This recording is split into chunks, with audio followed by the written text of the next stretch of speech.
All right, what's up, everybody? Happy Friday. I hope you guys are enjoying yourselves maybe a little bit indoors under a nice AC unit because it is hot as hell up here. And for those that don't know where I record this podcast, it's upstairs at the gym, and I have like a little baby fan on that's doing some work. So if you guys hear some background noise, bear with me, but it's, probably about 100 degrees up here. All right, well, today what I wanted to talk about is a balanced mind to have a balanced life, right? And one of the things that, I talk about all the time just with the motto in the business is pursuit of balance, and kind of just this whole concept of, philosophically, like, my view on life, but more importantly, like, trying to establish balance is something that is like an ever-going process for everybody, meaning that it's not like it's never like really a destination, right? So when we say pursuit of balance, my thing is we're always in this pursuing of balance, right? So it has its ebbs and flows. It always has its adjustments. But I think in order to have a balanced life, we first, like everything else I talk about, have to have a balanced mind, right? So really, like, how are we approaching life in general where we can actually reduce stress and manage stress as best we can, so we're not running into these like high levels of stress or fear or trauma or just feeling very overwhelmed with most things going on. And I think that's the mindset and the approach that we need to take towards everything in life. So especially when I talk about pursuing balance or this balanced lifestyle that I'm talking about, it first starts with the mind, right? So I actually heard this on a podcast, Rob Dyrdek. I don't know if you guys watch like Ridiculousness or Robin Big, but he's an ex-skateboarder, big on television. Now he's like a big entrepreneur, has his own syndication. So he like starts and invests in all these companies. And he's actually someone I really admire and look up to from like a business perspective, from a lifestyle perspective as well. But he actually had a podcast kind of talking about a very similar thing. And obviously it hit home for me just because it's something that I preach all the time.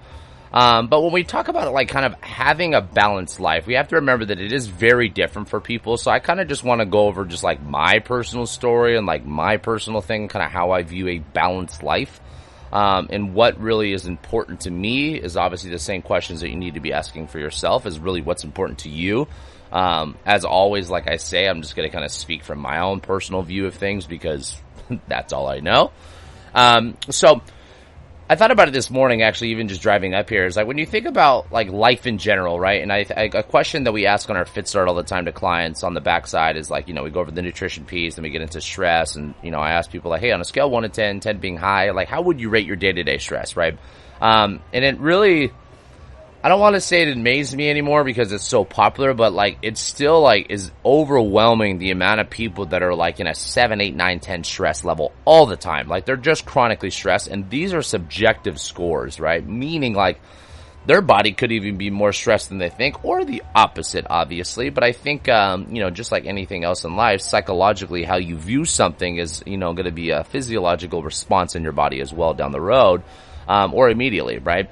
So if you view your life as stressful, if you view work as stressful, if you view your relationship as stressful, then like naturally those things are a stress to the body. And I think about optimizing health and optimizing fitness and optimizing nutrition and, sleeping better and all the other things that we're trying to focus on with health and wellness. Like the stress management is such a big piece, and I think it's the hardest piece. And this is why I talk so much on this subject, and this is why I talk so much about mindset, so much about, community environment. But your viewing on all those things is obviously going to be a big perception, right? So here's kind of my just initial breakdown of kind of life in general. I'm a numbers guy, so bear with me on this. Is if we work 40 hours a week, I'm just going to give everyone kind of standards here, right? If we work 40 hours a week, and there's 168 hours in a week, it's roughly 25% of our life, right? If we sleep 8 hours a night, right? What's the math on that? 8 hours would be a third of our life, right? So we have basically a third of our life that's spent in bed. We have close to 25, which probably for most people with driving and everything or working over a little bit, let's just call both of those very similar. So you almost have equal time spent in bed as you do equal time spent working in your career and making money in the financial aspect of it. Then there's another third, right? And that third, I think, is very unmanaged, mindlessly gone through for a lot of people. for most people that I talk to, right? So here's what I mean by that, right? It's like, if you really think about management being the big problem for people, like I deal with this all the time when I talk about time management for people, because people are like, oh, I just don't have time to work out. I don't have time to cook my own food. And I'm like, no, you really just have a time management issue, right? Because when you really just write everything down on a piece of paper, like I sleep X, I work X, I drive this X, I have to pick up my kid, like whatever. And you always label it down. There's always like a huge chunk of time that's like unused. And a lot of that just goes through just mindlessly like, well, like the average person now is spending, 2, 3, 4, 5, 6 hours a day on a phone. And it's like, okay, like, you're not really utilizing your time that well, right? So a lot of it is always going to be a management piece. And I think about this with finances all the time. I think a lot of people talk about like money always being a big issue and a big stress and a big fear that we hold, myself included, for all these subjects. And really at the end of the day, it's like, it's a management issue, right? I think wealth, I'm reading a book right now by Ryan Holiday, and I'm probably going to butcher the quote a little bit, but basically wealth was kind of two things. It's like getting everything you want or wanting everything you have, right? So when you change your desires and you change your levels of want, your perception on those things change, right? So when we think about just the wealth conversation, having wealth is literally making more than you spend, right? And it doesn't matter if you make $100,000 a year or you make $1 million a year, right? If I make $1 million a year and I only save $10,000 a year, or I'm someone that makes $100,000 a year and I can save, X amount, right? Like it's there are different levels to it, right? So the percentage, the difference in the gap is obviously the thing that we talk about. So that's a huge subject for me to kind of think about with everybody, is like the management of everything going on in your life, is really going to allow you to kind of have more of a balanced life and more of a balanced mind, right? You're just going to feel a little bit more at rest because like you have managed and you put structure and you have systems to everything. So I think it's really good to really take a step back and kind of like how I talked about last week, take time to like have reflection and look at everything in your life, because what a balanced lifestyle is going to be having everything feel like it's running smoothly, right? Having things that maybe you don't like to do start to be delegated, having more time for yourself, for your family, for your friends, for your kids, for your hobbies. And I think a lot of all this stuff tends to get put to the side because people get overwhelmed by work. Work is the most popular answer when I talk about that stress question. When I put like, hey, people are 9 out of 10, work is definitely the most popular. I'm stressed out by work, right? Then there's some people that are like stressed out by, new job, new relationship, or just getting out of a relationship, or just moved here. So that's another answer that we see all the time. Or just timing and schedule. They feel very overwhelmed with having a job and having 3 kids and having a wife and having all these other things going on. And a lot of times we get put to the ways end where like we're the one that's always kind of left to the side.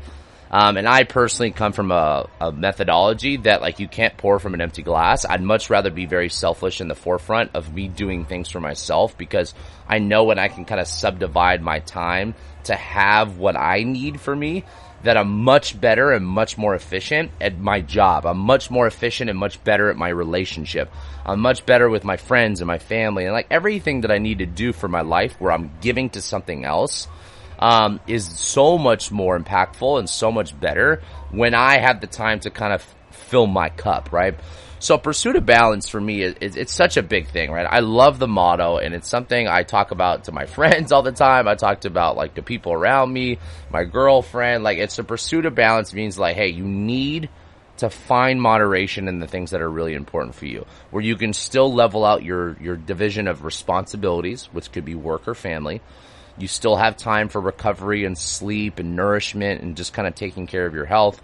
But then you also need to have kind of another division of like spending time with friends, or spending time with yourself, or having hobbies, or doing something to educate yourself, or doing something to kind of better yourself. I made a video yesterday on Instagram that was pretty popular and had some pretty good feedback and comments on it, with just people, what I was saying, like, hey, the only way to be happy and successful in life is like by being present in the moment, right? And I say this all the time, that depression lives in the past and anxiety lives in the future. And the best way to get out of stress is taking action, right? Like doing things for yourself. Because the more we can take action, the more we can get into these states of flow, the more we can get into the present moment. Actually, there was another good line today in the book, again, that was saying that like a guy walking a tightrope across 2 buildings is not worried about how high it is. He's focused on one step at a time, right? So when you do things that require your mental capacity and your bandwidth and action, you get yourself out of all the other bullshit that you're stressing yourself out on, right? So when it comes to balance, I think the most important thing as always is being able to first be present in every little area of life when you're doing it, right? So when you're at work, you're present there. When you're at home, you're present in the relationship. When you're doing things for yourself, you're present there. I think one of the easiest ways, and probably the most dangerous things that people have nowadays is technology in their phones. I think phones are a great way. Phones is kind of how I view TV. I don't think it's something you should be removing from your life. You know, some of the very kind of other end of the spectrum of kind of like these, you know, holistic biohackers and health experts and whatever. Some of the people that I follow, they're like, yeah, zero technology, remove the TVs from the house. You don't need that stuff. And I think, like, hey, just like anything else in life, there should be some level of moderation, but just be aware of how you use those tools and use those things, right? So for me, like, the TV is a very mindless activity, right? It's something that we keep in our lifestyle because it's me and my girlfriend's kind of favorite way to wind down at the end of the day. It's like, hey, we make dinner, have a glass of wine together, chill and watch some level of TV. Could be a Netflix show, could be whatever. But I'm not getting really anything educational. It's not doing anything better for me, but it's like, it's my time with my girlfriend. It's a mindless thing.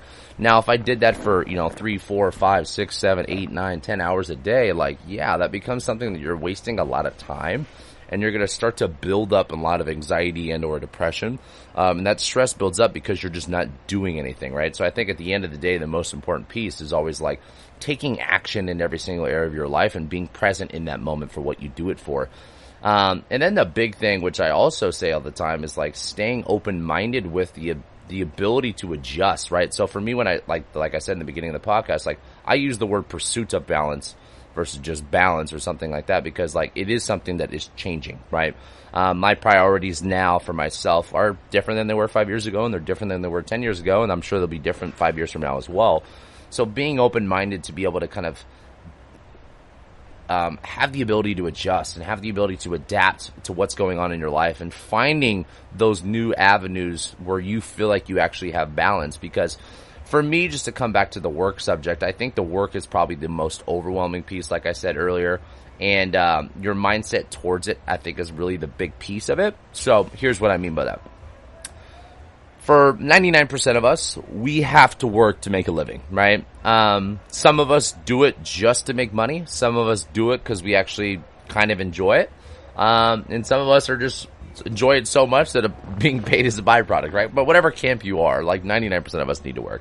So knowing that something that has to be there, a part of your life, just to be able to kind of survive in the modern day world, should automatically be something that could kind of like just de-stress that subject for most people, right? Because people are very overwhelmed with stress from work, but I think the reason why this happens is because they take that stuff home with them, right? And this is where you lose balance in life, right? When I'm not at work, and I'm a business owner, right? And not to kind of put myself on any pedestal or different than most people, but like as a business owner or a manager, everyone that is in that position listening to this understands that like you take a lot more stuff home because you're kind of always working on optimizing or bettering the business. Like for me, I'm always going like, what can make functional lifestyles better? How can I better service my clients? How can I make my coaches happier? Right? How can I be better? Like whatever, right? Like I'm always in that mindset.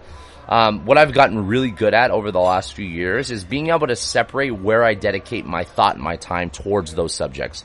When I'm at work, I'm in the moment, right? So I'm doing this podcast. I'm only thinking about the podcast I'm delivering, right? When I'm with a client, I'm thinking with the client. So I try to be as present as I can. And it's something that, I preach for myself as much as I do for you guys. And this is why I try to treat social media as more of a documentation process for myself and others. Because I'm just going to show you what I do, and hopefully that helps you as well.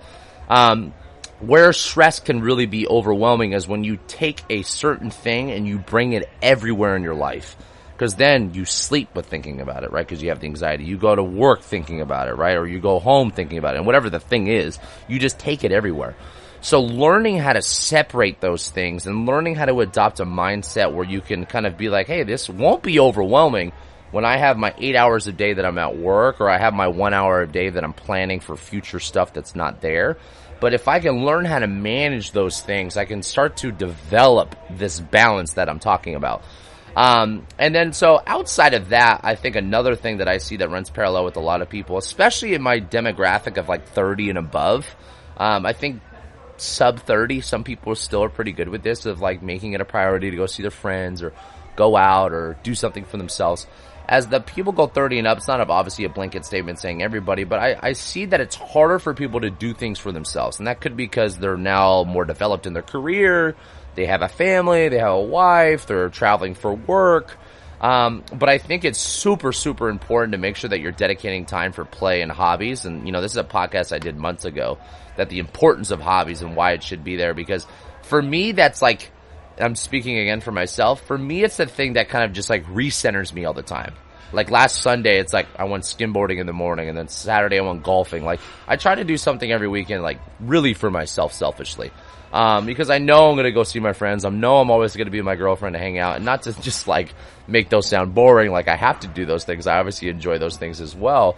But for me, really what fills my cup and gives me the sense of balance is keeping the play there and keeping the hobbies there, because that just like immediately just like clicks the refresh button on my mind. Because when I start not to do those things, like if I don't get to go ride the Harley or take the car out or go skimboarding or golfing or snowboard or whatever it might be, I have too many hobbies sometimes, I feel like. But if I don't get time weekly doing those things, honestly, like I start to then feel overwhelmed with work, or I then start to feel overwhelmed with life stuff, because that's the only thing I'm doing, right? I tell this to my team all the time. Something that I really learned before I opened up the business, that like working 40 hours a week of strictly personal training sessions, I used to do it. It was exhausting, right? Like it was just too much of the same shit. If I did 40 hours a week, and 10 hours of that was personal training, and 10 hours of that was classes, and 10 hours of that was sales, and 10 hours of that was with check-ins, I feel like it's not 40 hours anymore. I feel like I just did 10 hours of something 4 different times, and it just felt like such a better balance for me. And I started to kind of really transition some of these habits into my life that, like, it's very easy for some of us. For me, I'm kind of a creature of habit. I kind of just like doing the same thing. Like I have my morning routine. I like going to work, and I found balance in my life where I'm not someone that needs vacation. I'm not someone that really looks forward to the weekends. I look forward to every day. I love what I do, and that obviously maybe puts me in a different camp than most. But like when I build a lifestyle around what I wanted, I then became so much happier with the day to day. When I built my life around just needs that, I have to go work to make money, or I have to go do those things, I looked forward to every single weekend. I looked forward to vacations, because I wasn't really as content or present or happy with what I was doing from the day to day, Monday through Sunday. When you live this Monday through Friday lifestyle, of course you're going to look forward to the weekends, and that kind of like balance between the weekends and the weekdays, like, it wears you out, because then you end up going like overboard on the weekends, and you're just like, then go back to Monday and you start the whole fucking cycle over, and it's kind of like just vicious cycle that you get yourself stuck in. I don't think like it's a great way to live life. Like for me, it's like, let's try to find something that you enjoy doing all the time, right? Like, you're going to have to raise your kids. Your kids are going to be a little bit of pain in the ass. Your job's going to be stressful. Like, we should go into these things knowing these things. I love my job, but my job is still very stressful for me, right? I love my team. I love my clients, but they can be very stressful to me, right? I love my girlfriend, but there's moments that she can be stressful for me. It's like, those things are normal for everybody, right? So taking a mindset where you're like, hey, I'm building this balance in, but most importantly, I'm focusing on what I can control, right? I'm focusing on understanding that all that stuff is going to show up. So instead of letting it be overwhelming for me and just kind of run the rest of my day and my life and ruin my day, I just take those things with the kind of, an acceptance, right? I take those things to heart, like, hey, that's part of it, right? And when you live kind of in that process, it makes the balanced lifestyle and the balanced mind such an easier thing, because you're just like, you're in a very present, accepting mode, and you're just like, yeah, this is it. This is going to be a part of it. There's going to be parts where it's hard. There's going to be parts where I'm fucking pissed. There's going to be parts like, that's it, right? And that's okay. I don't think it should be something that I should really overwhelm myself with outside of that, right? So those are kind of the big things I wanted to kind of leave you guys with, not to be really too long or too kind of nuanced or repeating myself with all these things. Is try to build in balance through your lifestyle of having management tools that work well, having your hobbies and doing the things that really mean something to you. But most importantly, like I've said, is like taking a balanced mindset into your life is really what's the thing that's going to give you a balanced life. Because if you don't have the mindset to approve of it, you're not going to have the lifestyle that you want behind it. So remember that most things in life are overwhelming because you make them overwhelming, not because they're actually overwhelming, right? All right, guys. Well, as always, I hope you like this. As usual, if there's anybody you feel like can get some good stuff out of this, share this with somebody. Leave a review. I'm getting so much great feedback lately on some of the stuff that we're doing content-wise, and it's making it more fun for me because it makes it feel like, hey, someone actually is getting something and some value from this, and that's really what makes it all worthwhile for myself, because that's what it's for, right?